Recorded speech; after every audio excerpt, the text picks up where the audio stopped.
'భరోజ్' movie అయితే ఎట్టకేలకు release అయిపోయింది. సో, ఈరోజు వీడియోలో ఈ మూవీ స్టోరీ ఎలా ఉంది?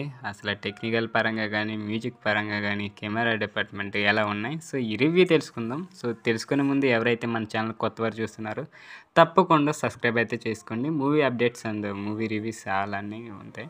సో, ఇక టాపిక్‌లోకి వెళ్ళిపోదాం. సో, ఇక 'జనతా గ్యారేజ్' తర్వాత అంత మంచి సినిమా అయితే రాలా. బట్ ఇప్పుడు క్రిస్మస్‌కి రిలీజ్‌గా అయితే ఈ 'భరోజ్' మూవీ వచ్చింది. సో, కథ ఏంటంటే ఒకప్పుడు గోవాని పాలించిన పోర్చుగీస్ రాజు డీగామా సో, ఇక 'భరోజ్' నమ్మిన బంటు. ఆయన నిధిని అంతా 'భరోజ్' కాపాడుతూ ఉంటాడు. ఇక భూతంలా మారి వాళ్ళ వంశస్థులకి ఇదంతా అప్పగించేందుకు గత 400 ఏళ్లుగా కాపలా కాస్తూనే ఉంటాడు.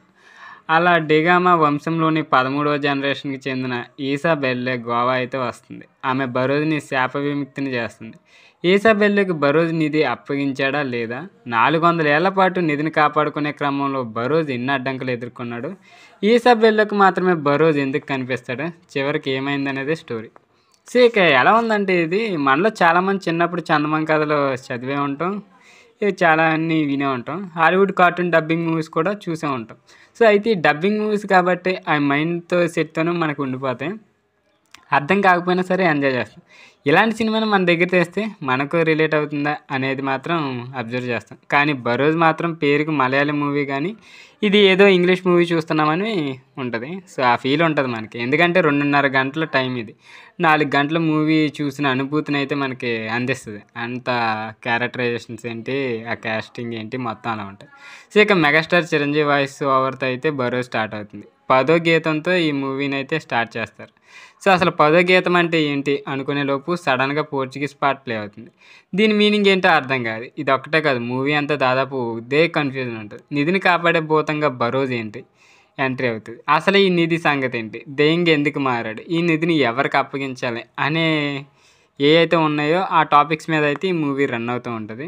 సో, నిధి కాపలాగా భూతం ఉండటం, 400 ఏళ్లుగా ఒకే గదిలో ఈ భూతం ఉండిపోవడం, లైన్ చూస్తుంటే మంచి కామెడీ పుట్టొచ్చు. సో, నిధిని ఎవరైనా కొట్టేయడానికి వస్తే ఆ సీన్‌లో అడ్వెంచరస్ తీయొచ్చు. కానీ 'భరోజ్' లాంటి సీన్స్‌లో అలా ఉండవు. హీరోగా డైరెక్టర్ వహించింది మోహన్ లాల్ కదా! అంత ఆయన కనిపిస్తూ ఉండటంతో అడపాదడపా మనకు కనిపిస్తాడు. సో, ఈ పాత్ర మాత్రం మనకి భూతం కాదు జీనీలా అద్భుతాలైతే చేయొచ్చు. తర్వాత ఏం జరుగుతుందనేది ఆతృత కలిగిస్తది. కానీ మోహన్ లాల్ అలా చేయలేకపోయారు. సినిమా స్టార్టింగ్ నుంచి ఈయన మార్క్ చూపించి అరే భలే ఉందే అనిపించే సీన్ ఒక్కటే ఉండదు. ఎందుకంటే మోహన్ లాల్ కాకుండా మిగిలిన సీన్‌లో మనకి ఏమాత్రం పరిచయం లేని ఇక ఫారిన్ యాక్టర్స్ అయితే వచ్చి పోతూ ఉంటారు. ఇక తెలుగులో మాట్లాడితే మరి కొందరు ఉంటారు కదా! వాళ్ళైతే పోర్చుగీస్‌లో మాట్లాడుతుంటారు. ఇది మనకి ఇబ్బందిగా అనిపించొచ్చు. కానీ హాలీవుడ్ సినిమాలను చూసి మోహన్ లాల్ వాటి ఇన్స్పిరేషన్‌తో చేద్దామని అయితే ఫిక్స్ అయ్యారు. కానీ ఇక్కడ ప్రాంతీయ ప్రేక్షకులను ఆకట్టుకునేలా అయితే తీయలేకపోయారనే చెప్పొచ్చు. నేటివిటీ లేక ఆడియన్స్ డిస్కనెక్ట్ అయ్యారు. ఇలాంటి పాయింట్ కోసం పోర్చుగీస్ కథలు ఎలా అంటే మరి సో, మొత్తం ఆ టైప్‌లోనే మనకుంటది. ఇక టెక్నికల్ విషయానికొస్తే సంతోష్ శివన్ సినిమాటోగ్రఫీ అయితే చాలా బావుంది. సో, అండర్ వాటర్ 3డీ విజువల్స్ అవుట్‌పుట్ మాత్రం మనకు అనుకున్నంత రాలేదు గానీ సాంగ్స్, బ్యాక్‌గ్రౌండ్ మ్యూజిక్ వచ్చినప్పుడు ఇంగ్లీష్ డబ్బింగ్ సినిమాలే మనకు గుర్తొస్తాయి. ఇక టాప్ నాచ్‌లో ఉన్నాయి. ఏవైతే ప్రొడక్షన్ వాల్యూస్ ఉన్నాయో అయైతే టాప్ నాచ్ ఉన్నాయి. బావున్నాయి. ఓవరాల్‌గా చెప్పుకుంటే మోహన్ లాల్ 'భరోజ్'తో కష్టపడ్డారు కానీ కంటెంట్ పరంగా అయితే తడబడ్డారనే చెప్పొచ్చు. సో, ఇది మన కోసం తీశారా? పోర్చుగీస్ వాళ్ళ కోసం తీశారా? అనే డౌట్ అయితే మనకొస్తది. సో, మూవీ అయితే బావుంటది. ఎంటర్‌టైన్‌మెంట్‌గానే ఉంటది. ఒకసారి అయితే చూడండి. సో, ఫ్రీ టైమ్‌లో అయితే. సో, వీడియో నచ్చినట్లయితే తప్పకుండా లైక్ చేయండి. ఇలాంటి మూవీ స్టోరీస్ కోసం మన ఛానల్ తప్పకుండా సబ్స్క్రైబ్ అయితే చేసుకోండి.